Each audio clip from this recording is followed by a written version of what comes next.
పూర్తి వివరాలు చూసే ముందు మా ఛానల్ ని సబ్స్క్రైబ్ చేయడం మర్చిపోకండి. శ్రీ గురుభ్యో నమః. శ్రీ మహాసరస్వత్యై నమః. ఓం నమః శివాయ. నారాయణ శాస్త్రి ఆస్ట్రాలజీ ఛానల్ వీక్షిస్తున్నటువంటి ప్రేక్షక మహాశీలకు స్వాగతం, సుస్వాగతం. ఈరోజు మనము 2025 సంవత్సరం జూన్ 7వ తేదీన సింహరాశిలో కుజకేతు గ్రహాల యొక్క కలయిక, అలానే కుజరాహు గ్రహాల పరస్పర వీక్షణం, దీని ప్రభావం కన్యా రాశి వారి మీద ఏ విధంగా ఉంటుంది? సహజంగా కుజకేతు గ్రహాలు ఇవి రెండూ కూడా అత్యంత శక్తివంతమైనటువంటి గ్రహాలు. ఈ కలయిక కూడా శక్తివంతమైనటువంటి కలయిక. ఈ కలయికను పిశాచ యోగం అంటారు.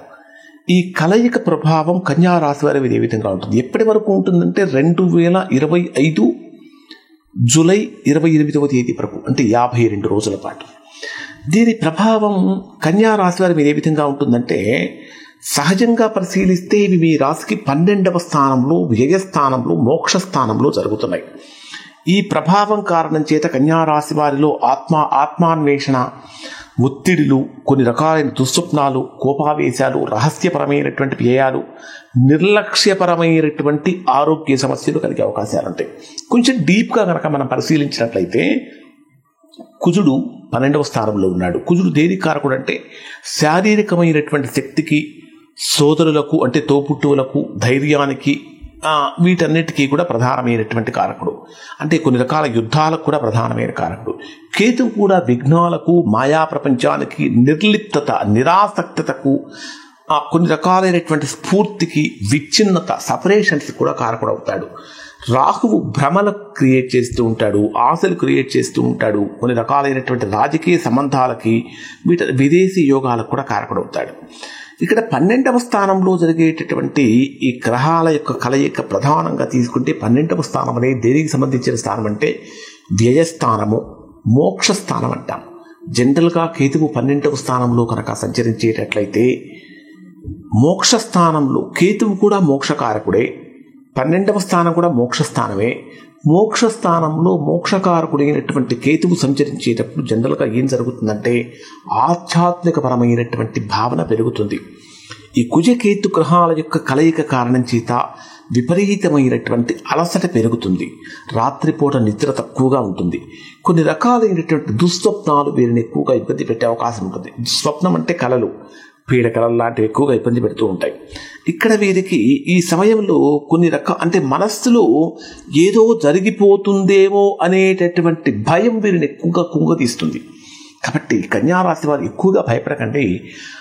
అంటే ఏదో జరిగిపోతుందేమో, ఎక్కడైనా ఏదైనా ఒక సంఘటన కనుక మీరు మీ కంటితో చూసినా, చెవులతో విన్నా, అలాంటిది మనకు కూడా జరుగుతుందేమో అనేటటువంటి ఒక భ్రమకు లోనైపోతూ ఉంటారు. అటువంటిది తొలగిపోవాలంటే ఎటువంటి పరిహారం చేసుకోవాలో కూడా నేను తెలియజేస్తాను. జనరల్గా కుజకేతు గ్రహాల యొక్క కలయిక వ్యక్తుల కన్నా కూడా వ్యవస్థల మీద, దేశాల మీద దీని యొక్క ప్రభావం ఎక్కువగా ఉంటుంది. ప్రపంచమంతా కూడా యుద్ధ వాతావరణంలో మునిగిపోతుంది. ప్రస్తుతం భారత్ పాకిస్తాన్ మధ్య కూడా ఉద్రిక్తతలు తగ్గినప్పటికీ దాని యొక్క తీవ్రత పెరుగుతూ ఉంటుంది. అలానే ఈ రష్యా ఉక్రెయిన్ మధ్య కూడా దాని యొక్క తీవ్రత తారాస్థాయికి చేరుతుంది. ఒక రకంగా చెప్పాలంటే అన్ని దేశాలు కూడా ఎవరికి వాళ్లే గొప్ప అనేటటువంటి భావనతోటి ఎదుటివారిని లెక్క చేయకుండా కయ్యాని కాలుది యుద్ధోన్మాదంలో మునిగిపోయేటటువంటి పరిస్థితులు కూడా ఉంటాయి. ఇక వ్యక్తిగతంగా కనుక తీసుకుంటే 12వ స్థానం అనేది ఖర్చులకు వ్యయస్థానం కూడా. కాబట్టి 12వ స్థానంలో కుజకేతు గ్రహాల యొక్క కలయిక ఆకస్మికమైనటువంటి ఖర్చులు కలిగిస్తుంది. ఆకస్మికమైనటువంటి ఖర్చులు అంటే 12వ స్థానంలో కుజుడితో పాటు కేతువు యొక్క కలయిక అసలు నివారించలేనటువంటి ఆర్థికపరమైనటువంటి వ్యయాలను కలిగిస్తుంది. ఆరోగ్యపరమైనటువంటి ఖర్చులు కూడా తీవ్రం చేస్తుందని చెప్పాలి.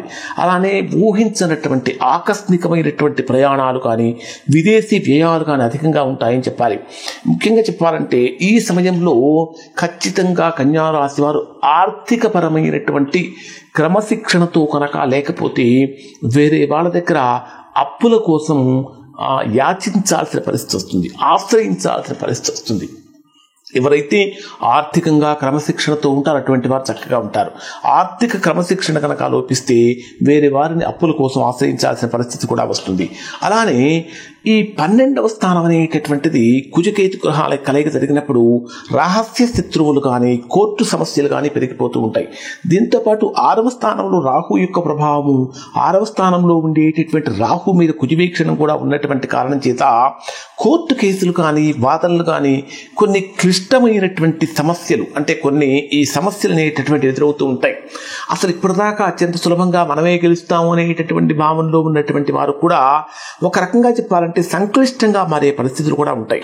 శత్రువులు రహస్యంగా మీపై కుట్రలు చేసే అవకాశం కూడా పెరుగుతూ ఉంటుంది. శత్రువులు అంటే మనకు బయట శత్రువులు ఉండరండి, మనకు ఇంటర్నల్గా శత్రువులు ఉంటారు. మనం ఉద్యోగం చేసేటటువంటి వాళ్ళు కూడా మన మీద కొంచెం ఈర్ష్య, అసూయ, ద్వేషాలతో ఉన్నవారు కూడా మనల్ని ఏ రకంగా తగ్గించాలని ప్రయత్నం కూడా చేస్తూ ఉంటారు. ఇంకా చెప్పాలంటే ఉద్యోగపరమైనటువంటి విషయాల్లో కూడా స్థిరత్వం తగ్గే అవకాశం ఏర్పడుతూ ఉంటుంది. ఇంకా ఆరోగ్యపరంగా కనుక తీసుకుంటే ఈ సమయంలో ప్రధానంగా వచ్చే సమస్య ఏంటంటే నర్వస్ వీక్నెస్, నరాలమైన బలహీనత కానీ, కంటి సంబంధ సమస్యలు ఎక్కువగా పెరిగిపోతూ ఉంటాయి. బ్లడ్ ప్రెషర్, బీపీ పెరుగుతూ ఉంటుంది. హై అంటే రక్తపోటు యొక్క తీవ్రత కానీ, కడుపు నొప్పులు ఎక్కువగా డైజెషనల్ ప్రాబ్లమ్స్ తోటి ఉబ్బసం కానీ, కడుపు నొప్పి కానీ ఎక్కువగా వస్తూ ఉంటాయి. ఇంకా చెప్పాలంటే ఈ కుజకేతు గ్రహాల యొక్క కలయిక జరిగినప్పుడు రహస్య వ్యాధులకు ఎక్కువగా దారితీస్తూ ఉంటుంది. అంటే కొన్ని పైకి చెప్పుకోలేనటువంటి రహస్యపరమైనటువంటి వ్యాధులకి ఈ 2 గ్రహాలు కూడా ప్రధానమైనటువంటి కారక గ్రహాలుగా ఉంటాయి. ఇంకా ఈ కన్యా రాశి వారికి ఏ విధంగా ఉంటుందంటే 12వ స్థానంలో కేతువు యొక్క సంచారం జరుగుతున్నప్పుడు ఒక రకంగా చెప్పాలంటే కొన్ని సందర్భాల్లో ఆత్మ విమర్శ బాగా చేసుకుంటూ ఉంటారు. నేనేమిటి, నా స్థాయి ఏమిటి, నేను చేసే ఉద్యోగం ఏమిటి, నేను ఏ స్థానానికి వెళ్ళాలి, ఏ స్థానంలో ఉన్నాను అనేటటువంటి ఆత్మ విమర్శ కూడా ఎక్కువగా జరుగుతూ ఉంటుంది. అలానే ఇది చాలా మంచిదని చెప్పాలి. ఇంకా దీంతో పాటు దైవానికి దగ్గర కావటం కోసం చేసే ప్రయత్నాలు కూడా ఫలిస్తాయి. ఆత్మ విమర్శ ఒక రకంగా మంచిదే, కానీ ఈ ఆత్మ విమర్శ కొన్ని సందర్భాలలో మితిమీరితే ఎక్కువగా కనుక చేసుకుంటే, అంటే ఎక్కువగా సెల్ఫ్ రియలైజేషన్ కనుక చేసుకుంటూ ఉంటే దానివల్ల ఏం జరుగుతుందంటే ఎక్కువగా ఒంటరితనానికి గురవుతూ ఉంటారు. అంటే చుట్టూ 100 మంది ఉన్నా 10 మంది ఉన్నా సరే ఎక్కువగా మనలో మనం లోన్లీనెస్కి ఎక్కువగా ఫీల్ అయ్యే అవకాశం కూడా కనిపిస్తూ ఉంటుంది. మరి వీరికి ఎటువంటి జాగ్రత్తలు పాటించాలంటే కన్యా రాశిలో జన్మించినటువంటి వారు అత్యవసరమైతే తప్ప విదేశీ ప్రయాణాలు చేయకండి. ఇంకా తప్పదనుకుంటే వెళ్ళండి, ఎందుకంటే వీలైతే వాయిదా వేయటం మంచిది. రహస్య శత్రువుల పట్ల జాగ్రత్తగా ఉండండి. ప్రతి ఒక్కరి మీద కూడా పూర్తి విశ్వాసం పెట్టకండి.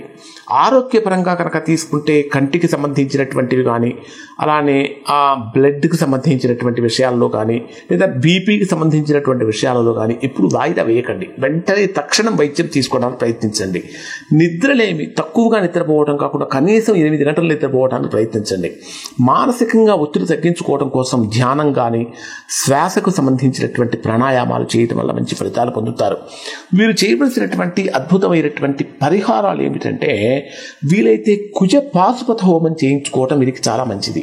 కుజకేతు గ్రహాలకు సంబంధించినటువంటి జపాలు, హోమాలు, దానాలు, క్షీరతర్పణాలు ఇవి చేయించుకోవటం చాలా మంచిది. అవి అంత పెద్దగా ఉన్నవి చేయించుకోలేనటువంటి వారు మంగళవారం రోజున ఆంజనేయ స్వామి దర్శనం చేసుకొని ఒక 14 ప్రదక్షిణాలు చేయటం వలన కొంతవరకు ఉపశమనాన్ని పొందుతారు. దాంతోపాటు ఓం అంగారకాయ నమః అనేటటువంటి మంత్రాన్ని ప్రతిరోజు ఒక 108 సార్లు చేయటం వలన ఈ 12వ స్థానంలో సంచరించేటటువంటి కుజుడు యొక్క ప్రభావం కొంతవరకు తగ్గుతుంది. అలానే కేతువు యొక్క శాంతి కోసం మీరు గణపతి ఆరాధన చేయటం వలన కూడా విశేషమైనటువంటి ఫలితాన్ని పొందుతారు. ఇవి ఈ రాశి వారికి సంబంధించినటువంటి కన్యా రాశి వారికి సంబంధించినటువంటి ఫలితాలు. శుభం.